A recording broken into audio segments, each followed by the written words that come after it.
Hey everybody, Ricky Kellum here. We're going to show you how to tie this slip cork rig. It's my primary rig in the summertime with live bait.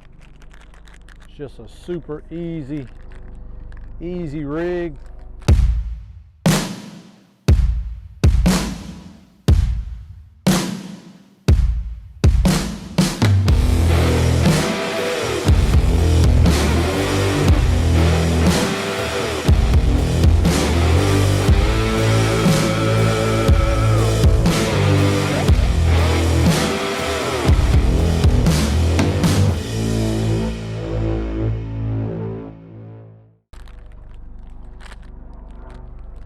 That Betts Billy Boy Bobber, I think that's the 3-inch. It comes with all the hardware inside of it, but I stole some of it earlier.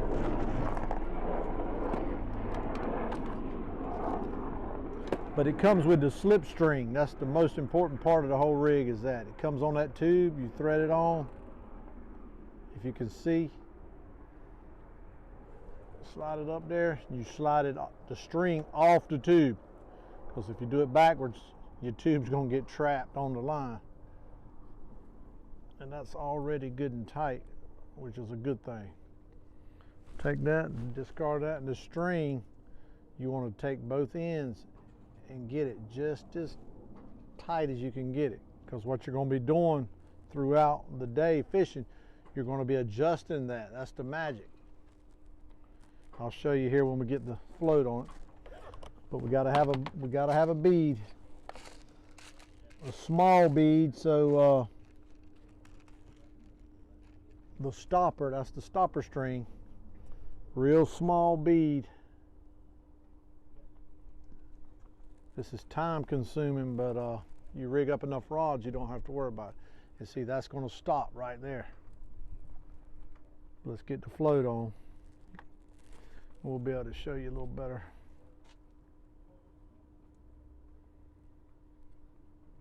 Betts makes a fine float for seeing it's going to hit and stop. That's firm. You can't hardly push that thing, and that's what you want, because when you get this depth set where the fish are, you don't want it moving.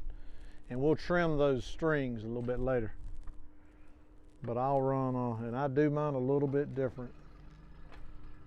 I'll run another bead, because you don't want that bead beating on that raw knot when you get ready to put a barrel swivel, and that's just a 30-pound barrel swivel.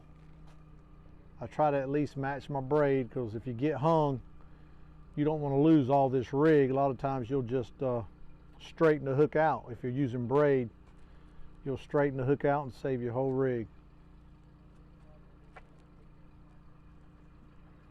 Just that quick slip knot. Maybe it'll be quick. Slide that down. Then that bead keeps, the float from beating up your line. But I still like to check it, pull on it a little bit. And now I'm going to take this 40-pound mono leader line. Find the end of it.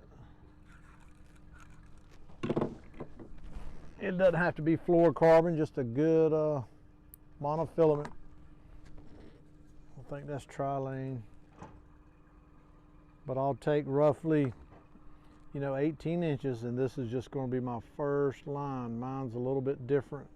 There's 2 or 3 different ways to rig them. I rig mine to cast more than anything. Make a long cast. All right. And now I'm going to go with my sinkers.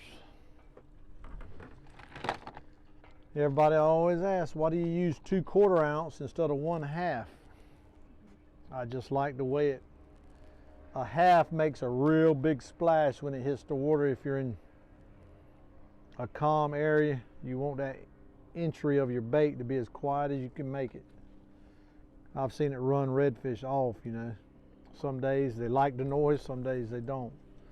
And I'll rig mine sort of like that. Kind of a funny looking rig, but It's deadly. I go with another barrel swivel.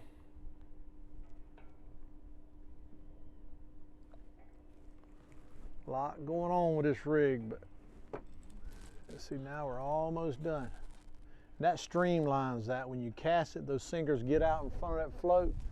It just casts a whole lot better than putting a lot of people have put the sinkers right under the float. Helicopters, when you cast it, gets hung up a lot. All right, this is the last one is just a drop line where the hook's gonna be. And I'll start off about 18 inches because in the summertime you get a lot of bluefish, and you got to trim your leader quite a bit. And that's a 4X number 4 hook. A little bit big, but it's what I like to use. It works fine.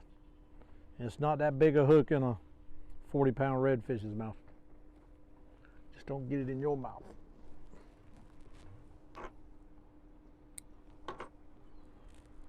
All right. And then the last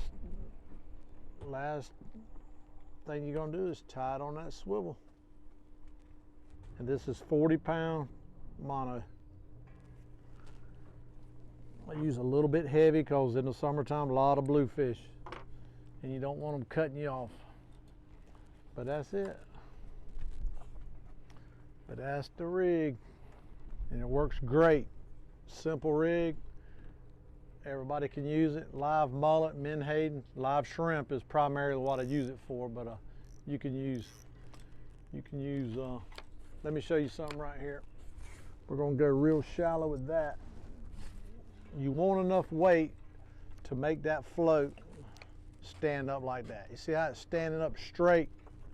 That way you can tell if it's on the bottom, it's gonna lay over on its side. So that way I can adjust the depth until I hit the bottom. When it hits the bottom, that float will lay over.